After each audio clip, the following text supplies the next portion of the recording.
I was hiding in the supply closet, reaching for printer paper, when I heard my own name whispered like poison through the thin walls. My manager Brad was talking to Sarah from accounting, Derek from IT, and Jessica, my best friend Jessica, about something they called the Miriam situation. My hands froze on the paper stack as Jessica's voice cut through my heart like glass. We'll destroy her at the holiday party right in front of VP Thompson and everyone. She won't see it coming. They were planning to frame me for embezzling client funds, presenting fabricated evidence of financial misconduct to humiliate me publicly. These people I trusted, who I considered family, had been methodically building a case to obliterate my career and reputation in the most devastating way imaginable. I pressed my back against the cold metal shelving, my heart hammering so hard I was certain they could hear it through the wall.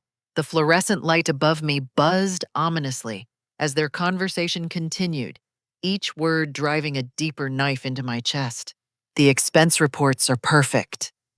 Jessica continued, her voice carrying that same sweet tone she used when we grabbed coffee together every morning. I've been photographing Miriam's computer screen for months now. Every time she processes a payment, every client interaction, every tiny mistake she's made. I've got everything documented. Sarah's nervous voice chimed in. But what if she has explanations?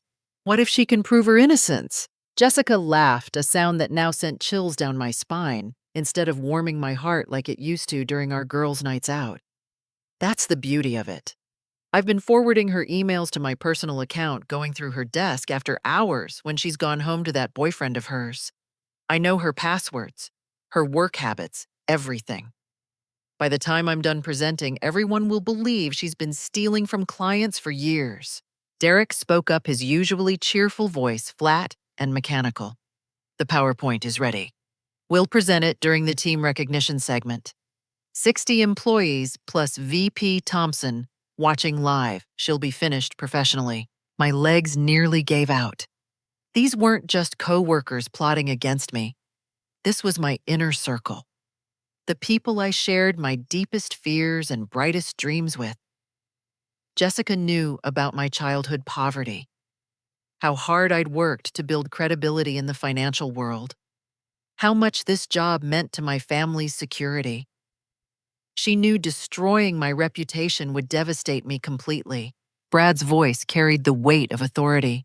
The promotion to regional manager is practically mine once Miriam's out of the picture. She's been my biggest competition for 2 years now. And I finally get Alex. Jessica whispered, her words hitting me like a physical blow. I've been in love with him since the company picnic 2 years ago. Once Miriam's career implodes, their relationship won't survive the stress. He'll need someone to lean on, someone who understands him. The supply closet felt like it was shrinking around me.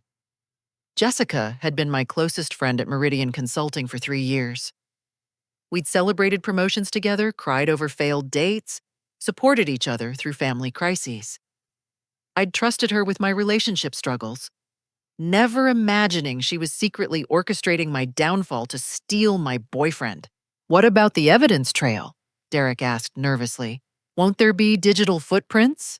Jessica's confidence was terrifying.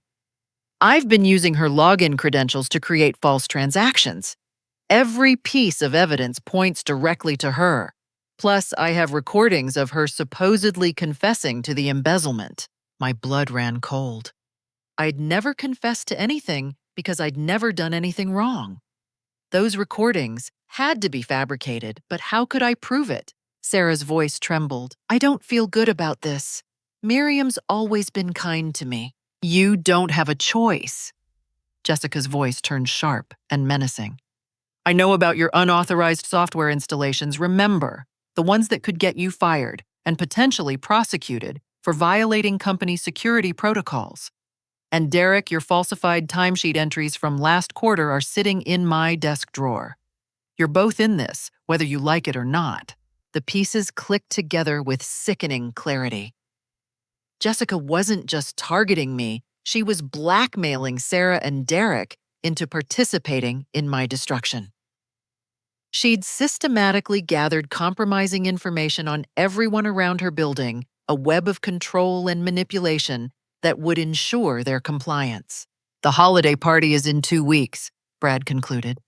We present the evidence, VP Thompson takes action, and Miriam's gone by New Year's, clean and simple. Their footsteps echoed away down the hallway, leaving me alone in the supply closet with my shattered world.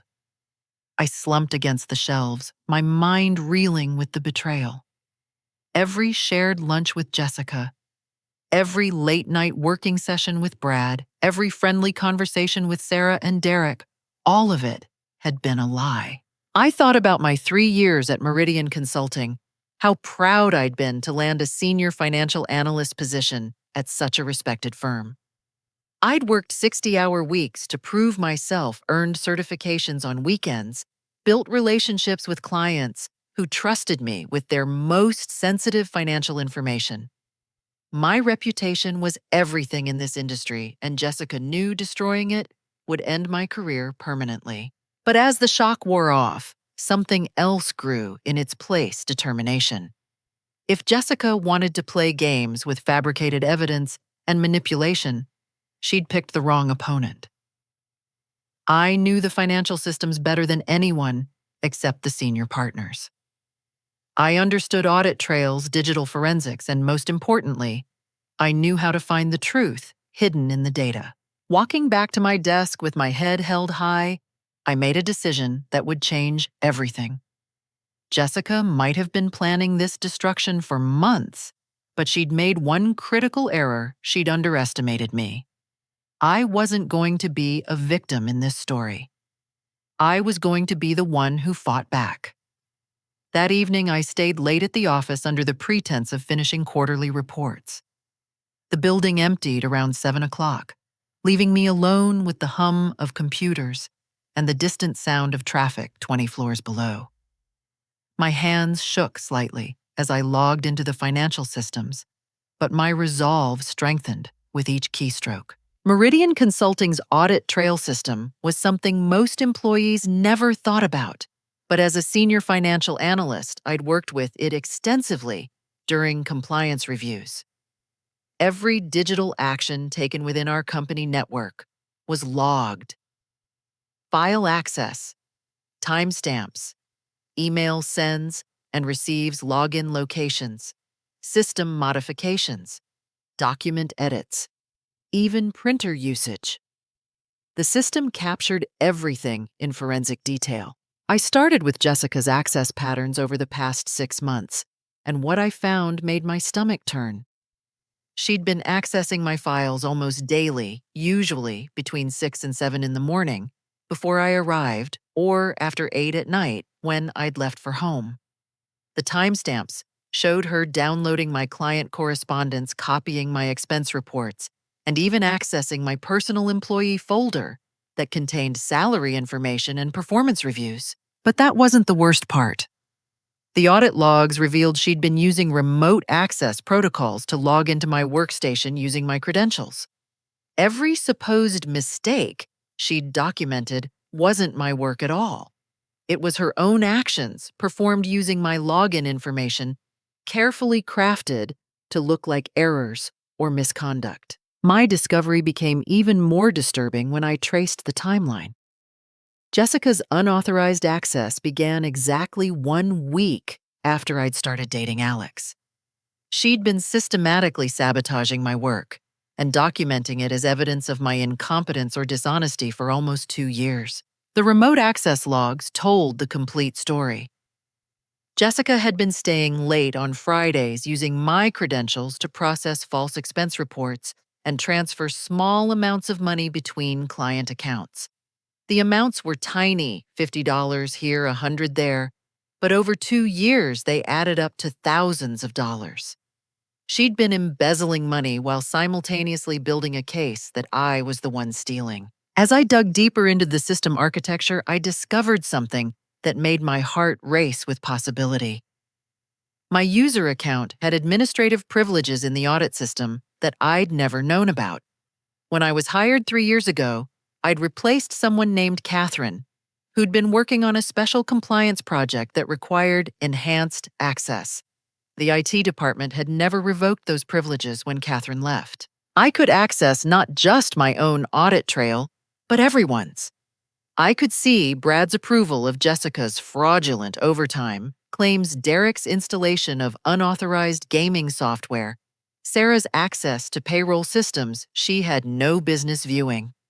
More importantly, I could generate comprehensive reports that would lay out the entire conspiracy in undeniable detail.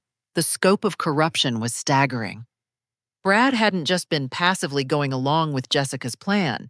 He'd been actively facilitating it, approving expense reports he knew were fraudulent, and scheduling private meetings with Jessica where they discussed my performance issues. His own audit trail showed he'd been accessing VP Thompson's calendar and correspondence looking for the perfect timing to present their fabricated case. Derek's involvement went beyond simple blackmail compliance. The logs showed he'd been helping Jessica access my workstation remotely, providing technical support for her infiltration of my digital workspace. He'd also been monitoring my email patterns, helping Jessica time her access to avoid detection. Sarah's participation was the most heartbreaking.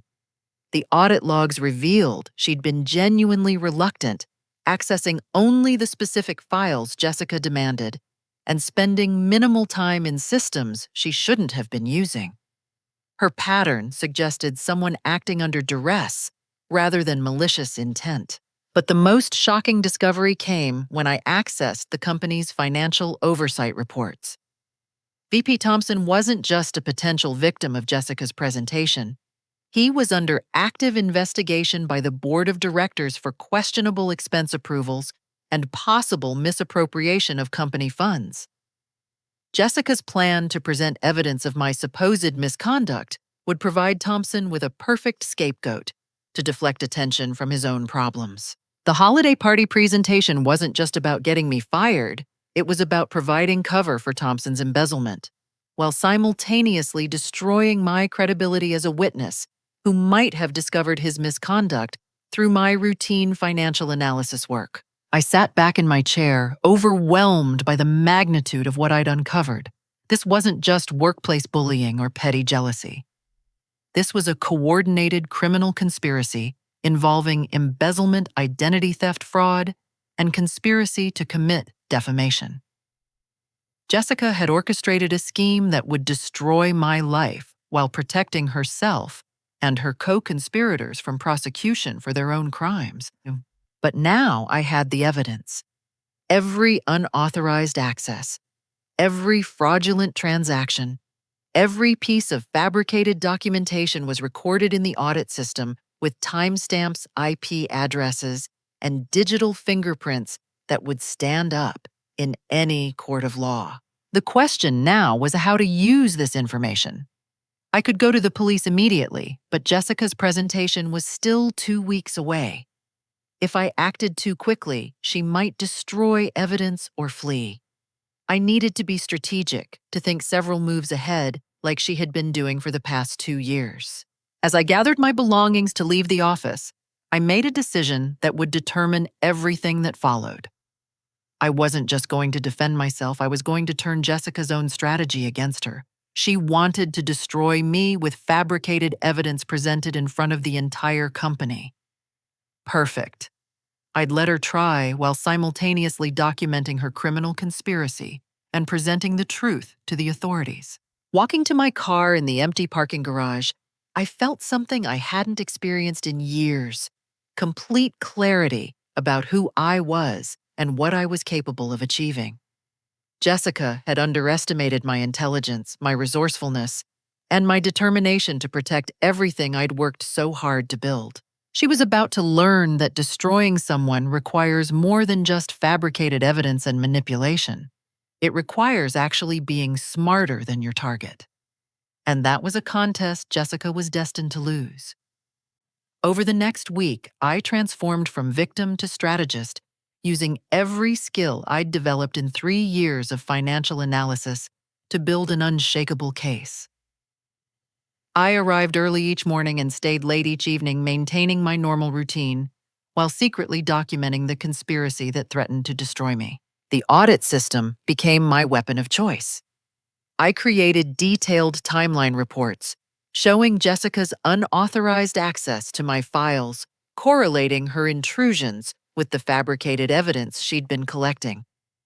Every late-night login, every file download, every email she'd forwarded to her personal account was captured with forensic precision. But the deeper I investigated, the more horrifying Jessica's manipulation became. She hadn't just been stealing money, she'd been systematically destroying my reputation with surgical precision. I found evidence that she'd been spreading rumors about my performance to other departments, questioning my competence in casual conversations with colleagues from other divisions. The psychological manipulation was the most disturbing part. Jessica had been documenting my every mistake and magnifying them into evidence of incompetence while simultaneously offering emotional support and friendship. She'd listen to me express frustration about difficult clients, then use those conversations as evidence that I was unprofessional or hostile toward customers. I discovered she'd been taking photographs of my computer screen during our shared lunch breaks, capturing images of client communications and financial transactions that she later manipulated to create false evidence of misconduct. Our friendship had been nothing more than an intelligence-gathering operation designed to collect ammunition for my eventual destruction. The financial evidence told an even more damning story. Jessica had stolen over $80,000 from client accounts over the past 18 months, using my login credentials to authorize transfers and create expense reports that covered her tracks. She'd been living well beyond her analyst salary, taking expensive vacations, and buying designer clothes while framing me for the very crimes she was committing. But Jessica's most sophisticated deception involved the audio evidence she planned to present. Using the audit system, I traced the creation of multiple audio files stored on her workstation that purported to be recordings of me confessing to embezzlement. The metadata revealed these files had been created using AI voice cloning software, sophisticated technology that could replicate my voice saying things I'd never said. This discovery changed everything. Jessica wasn't just engaging in workplace politics or petty theft. She was using advanced technology to create fraudulent evidence that could send me to prison. The fabricated audio confessions would be virtually impossible to disprove without access to the original source files and technical expertise that most people lack. I needed allies, but I had to be careful about who I trusted. My conversation with Taylor from the legal department proved invaluable, though I presented my questions as hypothetical scenarios rather than current situations. Through these discussions, I learned about the company's whistleblower protection policies and the proper procedures for reporting suspected fraud to federal authorities. Taylor explained that financial crimes involving client accounts were federal offenses that fell under FBI jurisdiction. She also mentioned that companies with government contracts like Meridian Consulting were subject to additional oversight requirements that made fraud investigations more serious and penalties more severe. Most importantly, I learned that the holiday party was being live-streamed to the board of directors as part of a quarterly review process. This meant Jessica's planned presentation would be witnessed not just by our local employees, but by the company's highest-level executives who had the authority to make immediate disciplinary decisions. The irony was perfect. Jessica intended to use the visibility of the live stream to maximize my humiliation, but that same visibility would expose her crimes to the exact people who could authorize her prosecution. Meanwhile, Jessica's behavior grew increasingly reckless as the holiday party approached. She could barely contain her excitement, making veiled comments about changes coming to our team and accountability for poor performance. She seemed completely confident that her plan was foolproof, never suspecting that I'd discovered her conspiracy. Sarah and Derek became noticeably more nervous as the presentation date approached. Derek started avoiding eye contact with me entirely, focusing intensely on his computer whenever I walked past his desk. Sarah jumped whenever I spoke to her, offering nervous smiles and rushed responses that suggested she was struggling with guilt over her forced participation. Brad's behavior was the most telling. He started treating me with barely concealed contempt, making snide comments about attention to detail and the importance of accuracy in financial work. He began excluding me from important meetings and copying other people on emails that he'd previously sent directly to me, clearly laying the groundwork for my eventual termination. But his most damaging action involved client relationships. Brad started scheduling client meetings without including me telling our biggest accounts that he wanted to personally ensure their needs were being met. He was systematically removing me from the client relationships I'd spent years building, ensuring that my departure wouldn't disrupt business operations. The psychological pressure was enormous. Every day brought new evidence of how comprehensively Jessica had planned my destruction while simultaneously maintaining the facade of friendship and support. She continued inviting me to lunch, asking about my relationship with Alex, and offering career advice, all while knowing she was planning to destroy everything I'd worked for. But I'd learned something crucial about myself during this investigation. I was much stronger than anyone had given me credit for. The analytical skills that made me successful at financial investigation were equally effective at uncovering workplace conspiracy. The attention to detail that Jessica thought she could exploit was actually my greatest advantage in building a defense. As the holiday party approached, I finalized my own presentation. Not a PowerPoint full of accusations and fabricated evidence, but a comprehensive legal document detailing criminal conspiracy, embezzlement, identity theft, and fraud.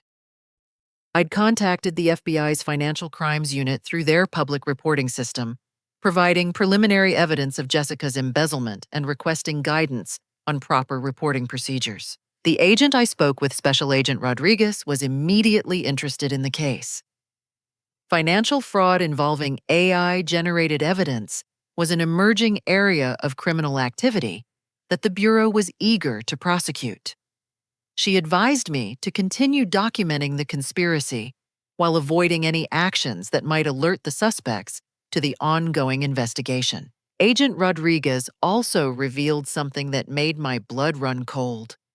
Jessica's use of AI voice cloning to create false confessions was a federal crime that carried serious prison time. If her fabricated audio evidence was presented as authentic, she could face charges for conspiracy to commit fraud, identity theft, and potentially even perjury if she testified under oath about the recording's authenticity. The trap was set. Jessica believed she was about to achieve her ultimate victory, destroying my career and reputation while positioning herself to steal my boyfriend and advance her own professional ambitions. Instead, she was about to commit multiple federal crimes in front of witnesses with every detail documented by federal investigators. All I had to do now was wait for her to take the final step that would expose her true nature to everyone who mattered. The holiday party couldn't come soon enough. The week before the holiday party transformed into a psychological battlefield where Jessica's confidence soared while my apparent vulnerability reached new depths. I played my role perfectly, acting increasingly stressed and worried about job security, giving Jessica every reason to believe her plan was working flawlessly. During our daily coffee breaks, I confided in Jessica about feeling overwhelmed at work, worried about my performance reviews, and concerned about rumors I'd heard regarding possible layoffs. Her responses were masterfully crafted, offering just enough comfort to maintain my trust while subtly reinforcing my insecurities. "You're being too hard on yourself," she'd say, squeezing my shoulder with apparent concern. "Everyone makes mistakes. The important thing is learning from them." Her words felt like support, but I now understood them as psychological manipulation designed to make me accept blame for problems I hadn't created.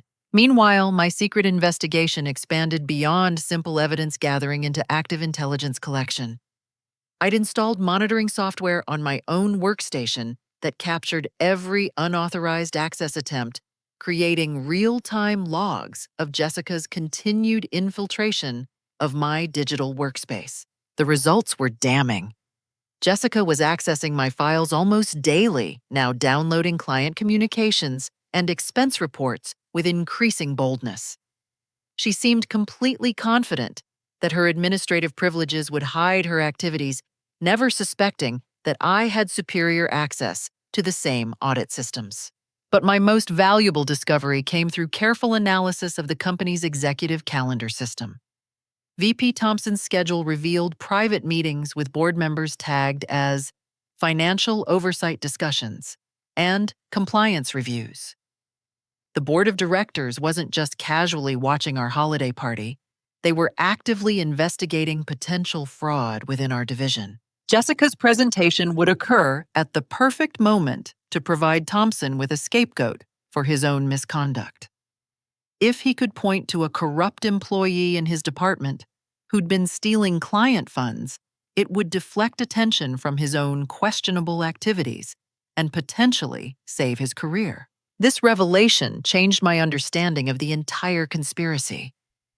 Jessica wasn't just targeting me personally, she'd stumbled into a situation where destroying me would benefit Thompson, giving her plan institutional support from someone with the authority to make it succeed completely. I reached out to Agent Rodriguez with updates on my investigation, providing additional evidence of the AI voice cloning technology and the expanded scope of the criminal conspiracy.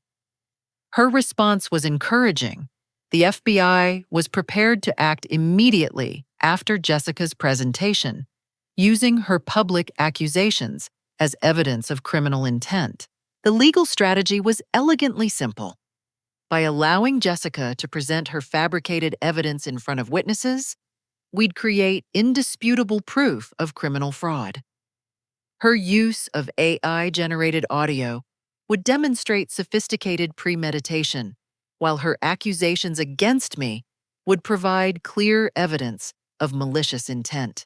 Agent Rodriguez explained that federal prosecutors loved cases with this level of documentation and witness testimony. Jessica's presentation would essentially be a confession to multiple federal crimes delivered in front of 60 witnesses and recorded for posterity. But the personal cost of this strategy was enormous. I had to watch Jessica continue her manipulation, pretending to support me while planning my destruction, knowing that exposing her would end several careers and potentially send people to prison. The weight of that responsibility was crushing. Sarah's growing anxiety became almost unbearable to witness. She'd started having panic attacks at her desk, requiring frequent trips to the bathroom to compose herself.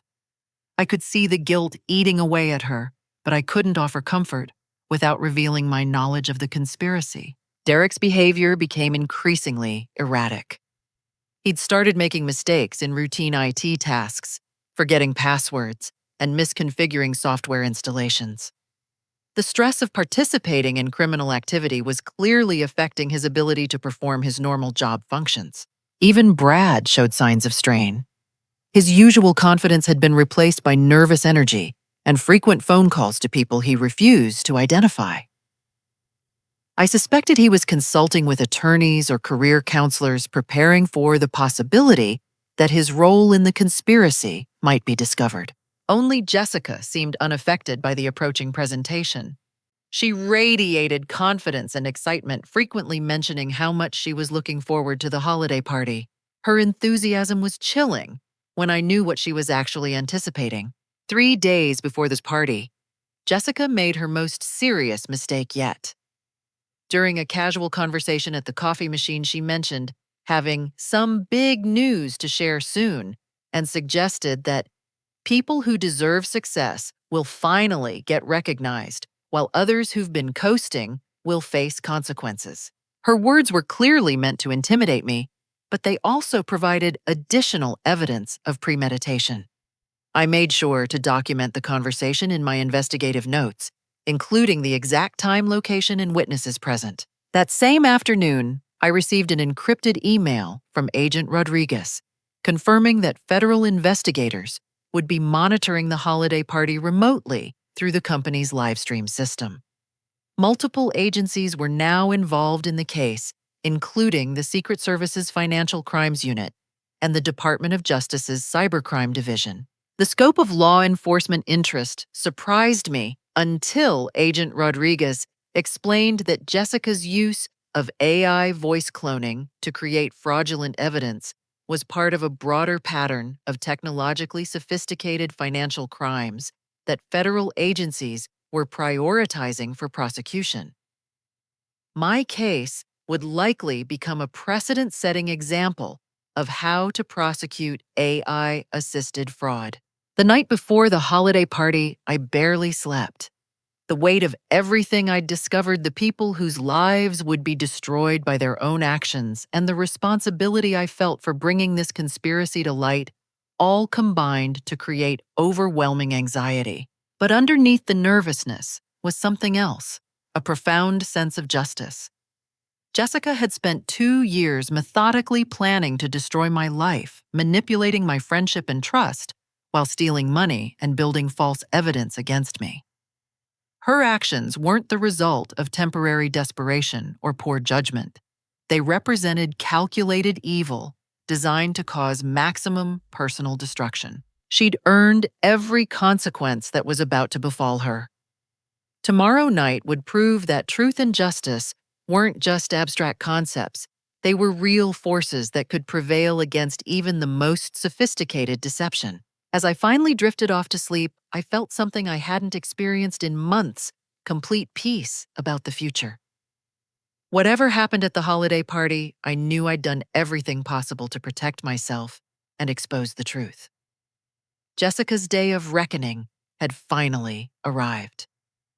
The company holiday party took place in the grand ballroom of the Seattle Marriott, transformed into a winter wonderland with crystalline decorations and elegant lighting that cast dancing shadows across the walls.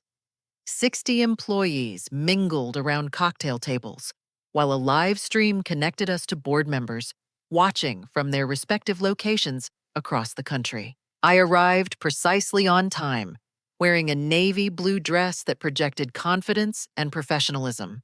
Jessica was already there, resplendent in a red cocktail dress that seemed to announce her anticipated triumph. She greeted me with a warm hug and compliments about my appearance, her performance of friendship so convincing that anyone watching would believe we were genuinely close. "You look amazing tonight," she gushed, her smile radiant and her eyes sparkling with barely contained excitement. "I have a feeling this is going to be a night we'll all remember forever." Her words sent chills down my spine, but I maintained my composed demeanor, responding with appropriate pleasantries while internally preparing for the confrontation I knew was coming. VP Thompson commanded attention at the front of the room, his presence imposing, despite the cloud of suspicion I now knew surrounded his own activities. Board members appeared on large screens positioned strategically around the ballroom, their faces serious and attentive as they observed our gathering. The first hour proceeded normally with networking conversations and the usual holiday party social dynamics.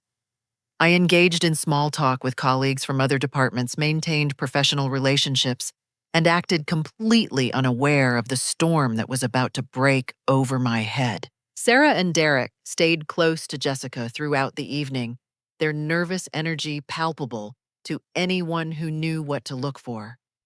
Sarah kept checking her watch and glancing toward the presentation area, while Derek consumed alcohol at a pace that suggested he was trying to numb himself for what was coming.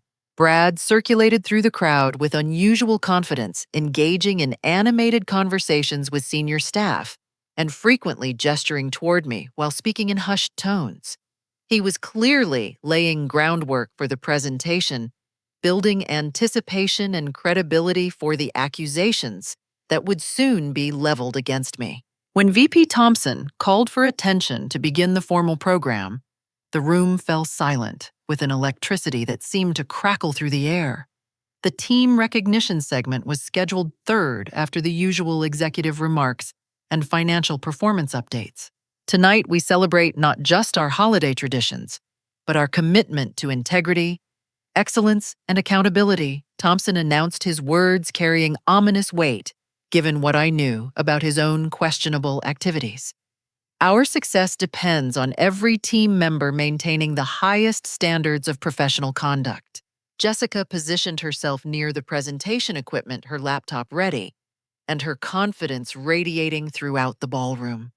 She'd prepared meticulously for this moment, and her anticipation was almost tangible as Thompson concluded his opening remarks. The moment arrived with crushing inevitability. Thompson invited team leaders to present recognition awards and share highlights from the past year. When Jessica stood up with her laptop, requesting permission to address financial integrity in our workplace, I felt my heart rate accelerate despite knowing exactly what was coming. Thank you, VP Thompson, and distinguished board members. Jessica began, her voice steady and authoritative. I'm here tonight to discuss something that affects all of us, maintaining the trust that our clients place in our financial stewardship. She spoke beautifully about company values, professional ethics, and the importance of accountability in financial services. Her presentation skills were impressive, drawing the audience into her narrative while building toward the devastating accusations she was about to make.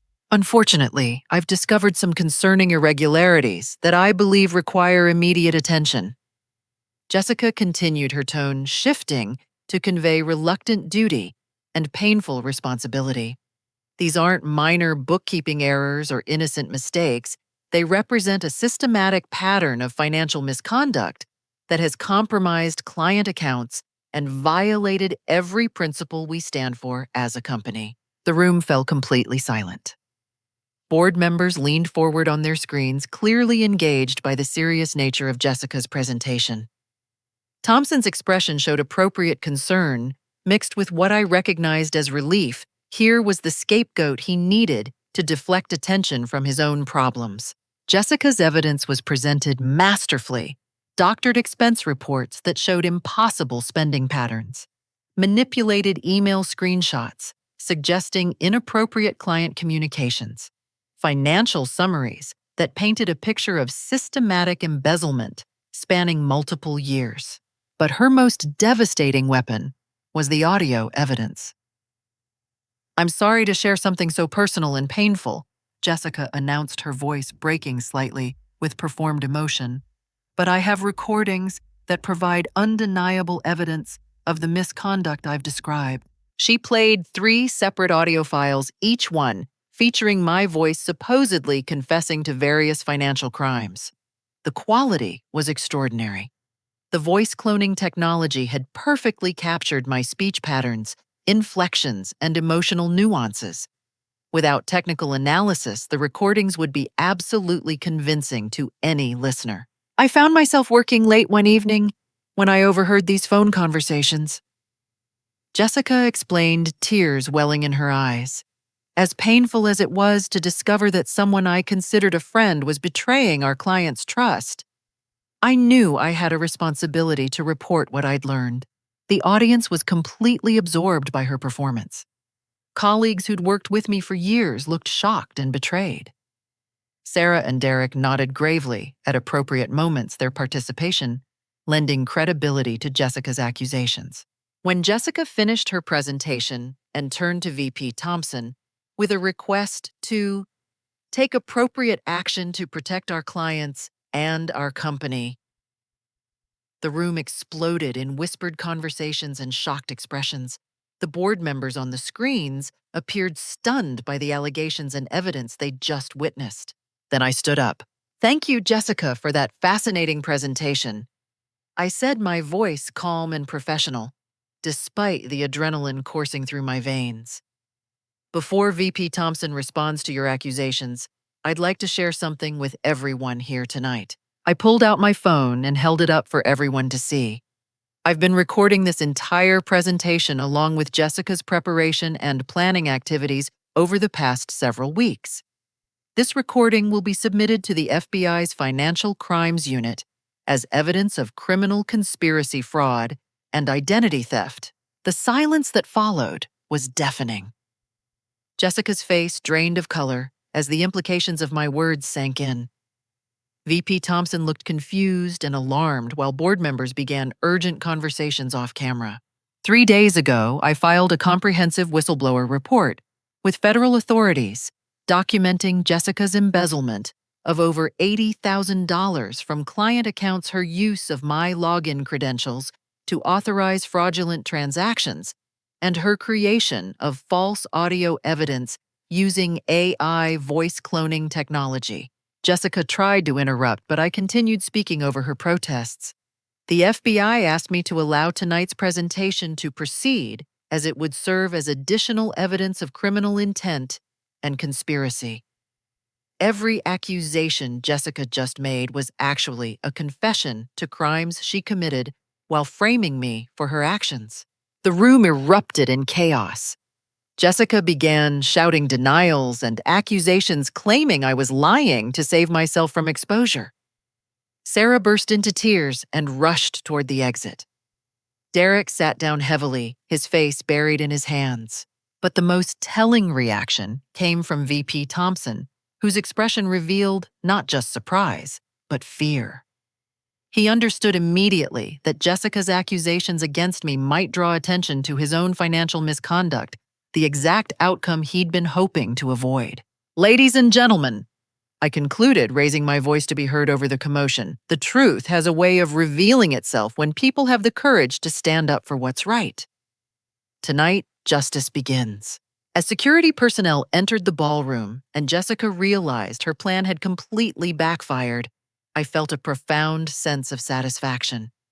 The conspiracy that had threatened to destroy my life was finally exposed, and the people responsible would face consequences for their actions.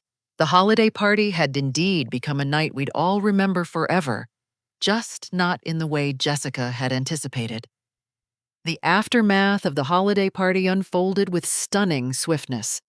Jessica attempted to leave immediately, claiming she felt ill and needed to go home, but discovered her car wouldn't start in the hotel parking garage.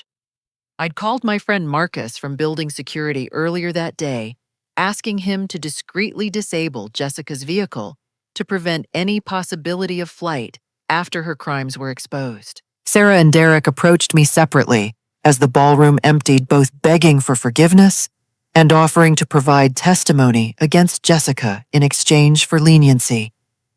Sarah's tears seemed genuine, her relief at finally being free from Jessica's blackmail obvious in every word she spoke. "I never wanted to hurt you," Sarah sobbed, clutching my hands desperately. "Jessica threatened to report my software installations to HR and the police. She said I'd lose my job and face criminal charges. I was terrified of losing my house, my kids' college funds, everything." Derek's confession was equally heartbreaking. She had evidence of my timesheet falsifications from when my daughter was in the hospital last year. I was taking time off to be with her, but couldn't afford to use all my sick leave. Jessica said she'd ruin my life if I didn't help her gather information about your work. Their stories reinforced what I'd suspected from the audit trail analysis Jessica had systematically gathered, compromising information about colleagues to ensure their compliance with her schemes. She wasn't just a thief. She was a manipulator who exploited other people's vulnerabilities for her own criminal purposes. VP Thompson disappeared immediately after my revelation, claiming urgent business that required his immediate attention. Board members ended the live stream abruptly, but not before I heard fragments of heated conversations about damage control and internal investigations. By 9:30 that evening, I was home in my apartment, emotionally drained, but feeling more at peace than I had in months. Alex was waiting for me with Chinese takeout and a bottle of wine, eager to hear about the holiday party he'd been unable to attend due to work obligations. "How was the party?" he asked, embracing me as I walked through the door. You look like you've been through something intense." Before I could answer, my phone rang. Brad's name appeared on the screen, and I could see from Alex's expression that something about the call felt ominous even to him. "Answer it," Alex suggested, his voice tense with concern. "You need to know what's happening." I put the call on speaker, and Brad's voice filled my living room. Shaky, panicked, desperate. "Miriam, where are you? We need to talk about what happened tonight. This has all been a huge misunderstanding." His terror was palpable through the phone connection. The confident manager who'd been planning my destruction just hours earlier now sounded like a frightened child, facing consequences for his actions. "What kind of misunderstanding?" I asked calmly, maintaining the composed demeanor that had served me so well throughout this ordeal. The accusations, Jessica must have misunderstood some things about your work. Maybe we can work this out internally without involving outside authorities. I'm sure there's a reasonable explanation for everything." His desperation was almost pitiful. Brad was clearly hoping to convince me to withdraw my FBI complaint and handle the situation through internal company channels, where he might have some influence or control. "Did you check who signed the audit logs, Brad?" The silence that followed my question stretched for nearly 30 seconds. I could hear Brad's breathing through the phone, rapid and shallow, as the implications of my words sank in. Finally, his voice came back, barely above a whisper. "What do you mean?" "Every action you took as part of Jessica's conspiracy was logged and time-stamped in the company's audit system. Your approval of her fraudulent overtime hours, your access to my confidential files, your meetings with Jessica to plan tonight's presentation. Everything is documented with digital evidence that will stand up in any court of law." Another long silence. Alex stared at me with growing amazement as he began to understand the scope of what had been happening at my workplace. "Miriam, please," Brad finally managed. "I was just trying to do what was best for the team. Jessica convinced me that you were having performance issues that needed to be addressed by framing me for embezzlement, by helping her steal $80,000 from client accounts, by participating in a criminal conspiracy to destroy my career and reputation." "I didn't know about the money," Brad protested, his voice cracking with desperation. "Jessica never told me about any financial irregularities. I thought we were just documenting performance problems." His claim of ignorance might have been believable if I hadn't seen the audit logs documenting his active participation in the financial fraud. Brad had approved expense reports he knew were fraudulent and had helped Jessica access systems she had no business using. "The FBI will determine what you knew and when you knew it," I replied calmly. "But Brad, I need you to understand something important. I wasn't working alone in this investigation." This was the revelation that would complete his psychological destruction. "I've been working with the company's internal audit department for the past week. Patricia Morrison, the head of internal audit, gave me administrative access to the audit system specifically to help gather evidence of the conspiracy." The gasp that came through the phone was audible. Brad had believed he was dealing with a naive employee who'd stumbled onto their plan by accident. Learning that internal audit was involved meant the company's senior leadership was aware of the situation and had been actively investigating the conspiracy.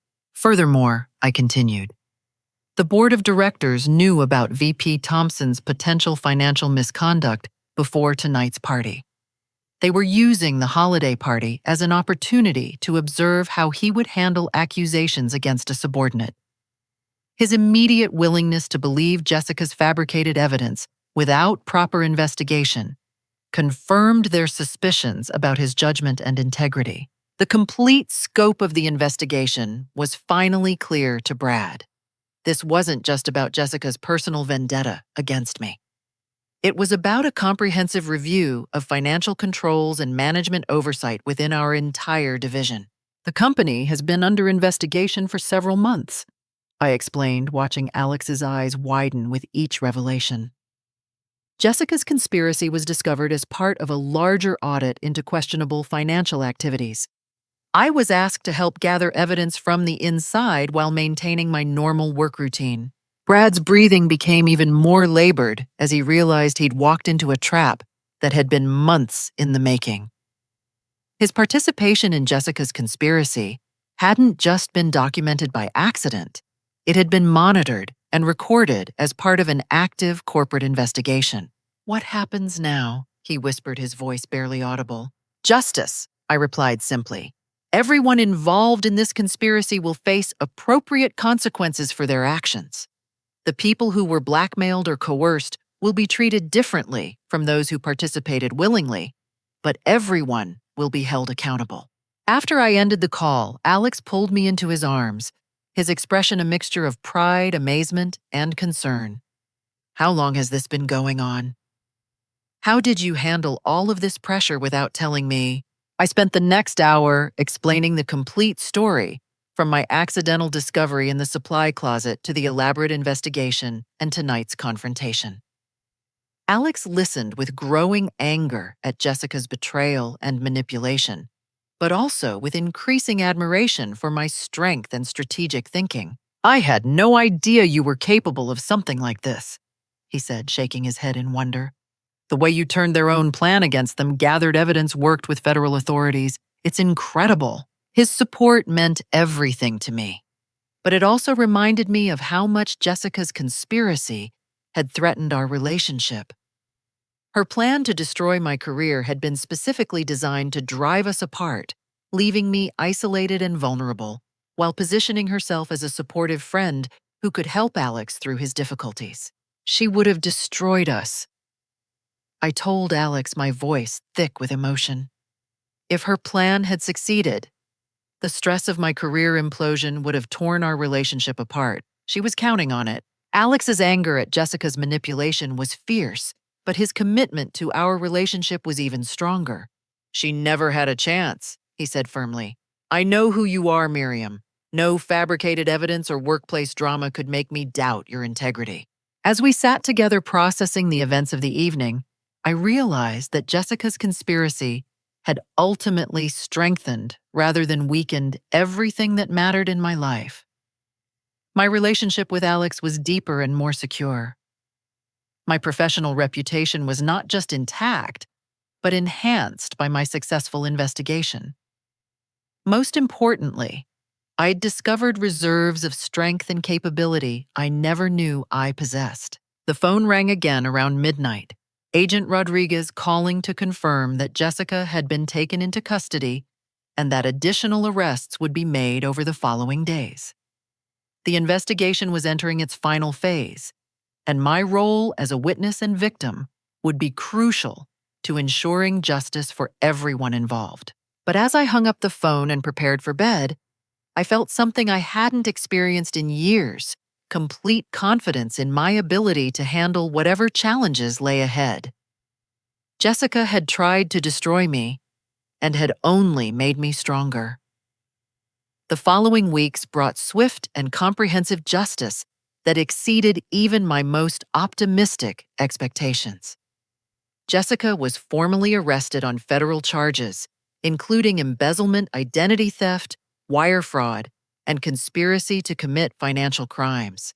The sophistication of her AI voice cloning operation attracted additional attention from the Department of Justice's Cybercrime Division, making her case a precedent-setting prosecution for technology-assisted fraud. Agent Rodriguez kept me informed throughout the investigation as additional evidence emerged. Jessica's personal computer contained detailed plans for her conspiracy dating back over 2 years, including psychological profiles of her potential victims and strategies for manipulating their vulnerabilities. She'd been planning similar attacks against other female colleagues, viewing workplace relationships as opportunities for exploitation and advancement. The financial investigation revealed the full scope of Jessica's crimes. She'd stolen $84,712 from client accounts over 18 months, using the money to finance a lifestyle completely beyond her legitimate income. Expensive vacations to Europe, designer clothing, jewelry, and luxury apartment furnishings all purchased with stolen funds, while she systematically built false evidence against me. But Jessica's most chilling preparation involved her study of my personal life. Her computer contained detailed files documenting my relationship with Alex, including photographs taken without my knowledge records of our private conversations that she'd overheard or manipulated me into sharing, and strategic plans for inserting herself into our relationship after destroying my career. She'd researched Alex's interests, preferences, and vulnerabilities with the same methodical precision she'd applied to gathering evidence against me. Jessica had been preparing to become his emotional support during my professional crisis, positioning herself as the understanding friend who could help him through difficult times. The legal proceedings moved quickly once the full evidence emerged. Jessica's attorney attempted to negotiate a plea bargain, but the federal prosecutors were determined to make her case an example for anyone considering similar technologically sophisticated fraud schemes. The AI voice cloning evidence in particular represented a new frontier in financial crimes that required strong deterrent sentencing. Sarah and Derek received much more lenient treatment in exchange for their cooperation and testimony. Sarah was placed on probation with community service requirements and mandatory counseling to help her develop better strategies for handling workplace pressure. Derek received similar treatment, though his technical knowledge of the conspiracy required more extensive cooperation with federal investigators. Both of them apologized to me personally, though their words felt inadequate given the months of stress and anxiety I'd endured because of their participation. I forgave them both, understanding that Jessica's manipulation had exploited their genuine vulnerabilities and fears about financial security. Brad's situation proved more complicated. While he claimed ignorance of the financial crimes, the audit evidence demonstrated his active participation in building false evidence against me, and his approval of fraudulent activities he should have recognized as suspicious. His desperation for promotion had blinded him to obvious signs of criminal behavior within his own team. The company's internal investigation resulted in Brad's immediate termination and permanent disqualification from management positions within the financial services industry. He avoided criminal prosecution by cooperating fully with investigators and accepting responsibility for his failures of leadership and oversight. VP Thompson's downfall was even more dramatic.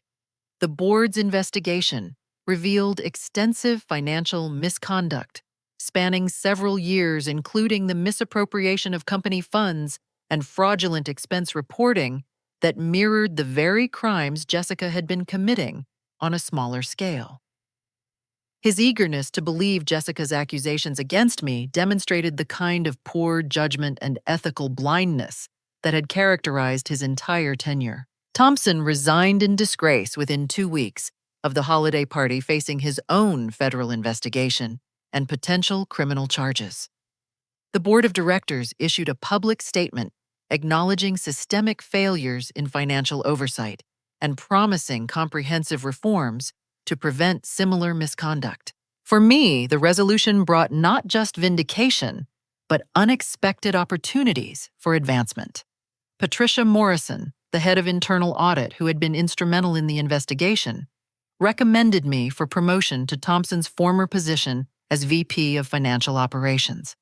The board was eager to demonstrate their commitment to ethical leadership by promoting someone who had shown exceptional integrity under pressure. The promotion came with a salary increase of 40%, expanded responsibilities for overseeing financial controls across all company divisions, and the authority to implement new fraud prevention systems based on my experience with the conspiracy.